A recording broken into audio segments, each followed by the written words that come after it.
She walked down the aisle, but no one was waiting for her. This was not madness. This was power. Emma had never imagined that love could feel like a disappearing shadow. In her early 20s, she still believed in the fairy tale version of romance. Candlelit dinners, whispered promises, hands that never let go. But reality had taught her differently. Every man she had trusted eventually drifted away, leaving behind unanswered texts, vague excuses, and the quiet ache of being forgotten. By the time she turned 30, the question followed her everywhere. Like a ghost she could not banish. "When are you getting married?" her mother would ask, half concerned, half disappointed. "You're not getting any younger," her aunt would remind her at family gatherings. Even her friends, once partners in late-night confessions about heartbreak, were now busy planning baby showers and school enrollments. Emma smiled at their happiness, but each smile felt like another layer of plaster covering a widening crack in her chest. It wasn't that she hated being alone. Sometimes she even enjoyed it. She liked reading late into the night, taking long walks where no one dictated her pace, filling her apartment with plants that needed only her care. But society had a way of turning solitude into shame. To be unmarried was not simply a fact of her life. It was a verdict, whispered in every raised eyebrow and every pitying glance. On quiet evenings, when the city's noise softened and the lamplight stretched across her bedroom floor, Emma would feel the weight of her own stillness. She would sit at the edge of her bed, staring at the empty half where no one lay. The silence pressed against her skin like a second layer, suffocating and invisible. She thought often of the word unwanted. It wasn't true. Not entirely. She had friends who loved her, colleagues who respected her, a family that, despite their pressure, cared deeply. And yet, without a partner, she felt incomplete in their eyes. That incompleteness began to seep into her own reflection. One night, after another hollow date that ended with polite smiles and the promise of, "Let's keep in touch," Emma walked home under a sky that seemed colder than usual. The streets glowed with the warm laughter of couples leaning into one another, of groups clinking glasses in restaurant windows. She felt like an intruder in a world built for twos. When she finally reached her apartment and closed the door behind her, she whispered aloud, "Maybe I'm not meant to wait for anyone?" Her own voice startled her, sharp in the empty room. It lingered, echoing like a seed of an idea that had just been planted, an idea she did not yet dare to water. The idea did not arrive all at once. It crept into Emma's mind like a whisper that refused to fade. At first it seemed absurd, almost laughable. Marrying herself. Who would do such a thing? What kind of desperate, foolish person would stage a wedding without a groom? And yet, the more she turned the thought over, the less ridiculous it seemed. After all, hadn't she spent her life waiting for someone else to validate her worth? To prove she was worthy of white dresses and champagne toasts, of photographs framed in silver, of vows whispered under an arch of flowers. What if she gave those things to herself instead of waiting for a man who might never come? It began as a private fantasy. On her commute to work, she would imagine herself in a wedding gown, lace sleeves, long train trailing behind her as she walked down the aisle alone. She pictured a room full of people staring in disbelief as she stood before a mirror instead of a minister. At night, she caught herself sketching ideas in the margins of her journal. Invitations, table settings, the kind of music she might play. The fantasy quickly took root. It became a plan. Emma ordered a simple silver ring, nothing extravagant, but still elegant, engraved with a single word: forever. When the jeweler asked if it was for someone special, she only smiled. "Yes," she said softly, "for someone very special." The dress came next. She walked into a bridal shop, half expecting the saleswomen to laugh her out the door. But they didn't ask. They only measured her, pinned the fabric, and handed her a gown that shimmered under the store's lights. In the dressing room, staring at her reflection, Emma felt something shift. For the first time in years, she looked at herself not with criticism, but with... Of course, the news did not remain secret for long. A coworker accidentally discovered the engraved ring in her desk drawer. Word spread quickly, and soon the whispers began. "She's marrying herself. Is that even real? She must be completely unhinged. Or maybe she's braver than all of us."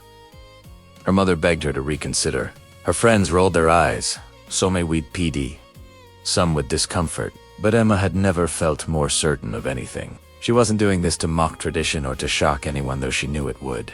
She was doing this because, after years of waiting, she was tired of measuring her life against an absence. One evening, sitting alone with a glass of wine, she opened her laptop and began typing.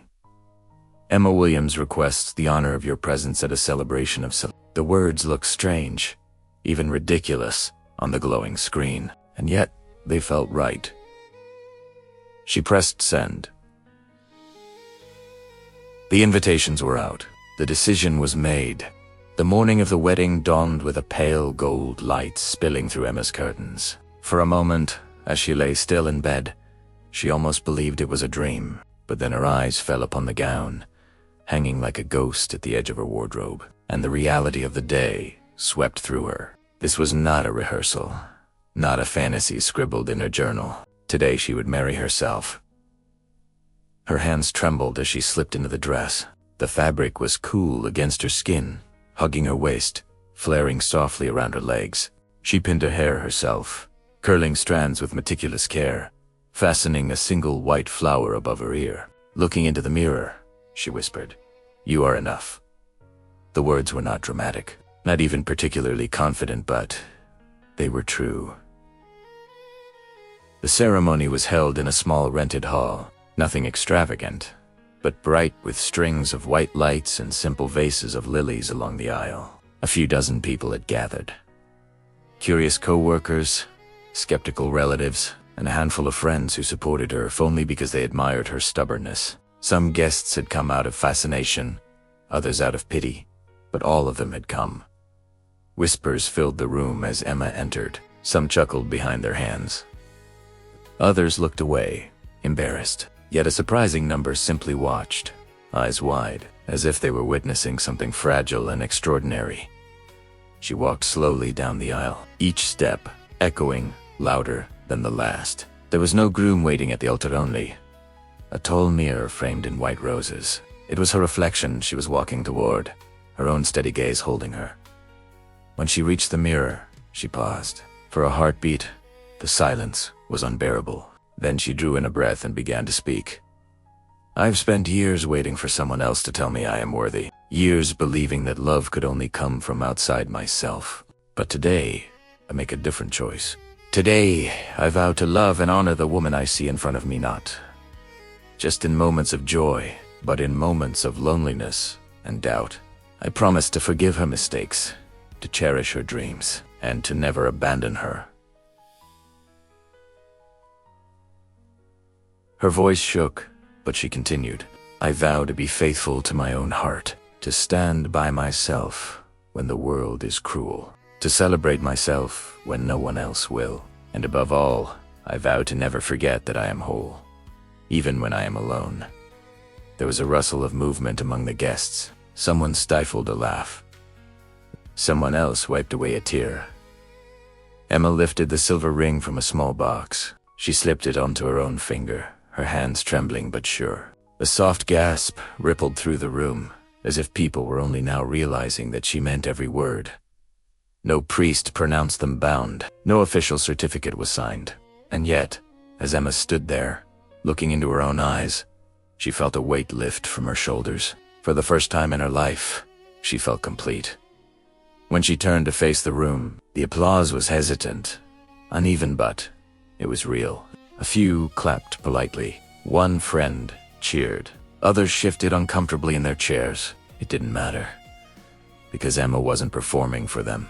She was claiming herself. In the weeks after the ceremony, Emma's life did not transform overnight. She still woke up to the same quiet apartment, brewed the same bitter coffee, rode the same crowded bus to work. Yet something subtle had shifted within her. The silence no longer felt suffocating. It felt chosen, claimed, even comforting. She was not waiting for someone to fill it anymore. News of her unusual wedding spread far, beyond the circle of friends and relatives who had attended. Photos from the ceremony appeared on social media, shared with captions that ranged from mocking to admiring. "Look at this sad woman marrying herself. Maybe she's crazy." Or, Maybe she's onto something the rest of us are too afraid to try. The internet's chorus was as divided as the guests at her wedding had been. At first, Emma braced herself for the cruelty. She expected to feel humiliated, crushed beneath ridicule. But strangely, the words rolled off her shoulders more easily than she had imagined. Perhaps because she had already confronted the harshest critic herself, having vowed to love the woman in the mirror. She found it easier to withstand the opinions of strangers. And amid the noise, there were also messages of gratitude. Women she had never met wrote to her, "You gave me courage. I wish I had thought of this. Thank you for showing me I don't need to wait for someone else to celebrate who I am." Those words touched her more deeply than the jeers could wound. She began to live differently, not wildly, not recklessly, but with a steadier kind of bravery. She booked a trip to Italy, wandering through Florence and Venice with nothing but a backpack and a notebook. She signed up for an art class she had once been too embarrassed to try. She even laughed more freely at work, no longer shrinking into herself when coworkers compared wedding rings or showed off family photos. She had her own ring, her own vow, her own story, and that was enough. Of course, not everyone understood. Her mother still sighed whenever the topic came up, muttering that Emma had embarrassed the family. Some colleagues still snickered when they thought she couldn't hear. But Emma found that their disapproval no longer pierced her as it once had. She had built a shield not of arrogance, but of acceptance. One evening, months later, she stood at her apartment window, watching the city lights flicker like scattered stars. She slipped the silver ring around her finger, feeling its familiar weight. For a moment, she thought about the possibility of meeting someone new someday. Maybe love would come again, maybe it wouldn't. The difference was that she no longer feared either outcome. She raised her glass of wine to her own reflection in the window pane. "To us," she whispered, and for the first time in her life, she did not feel alone when she said it.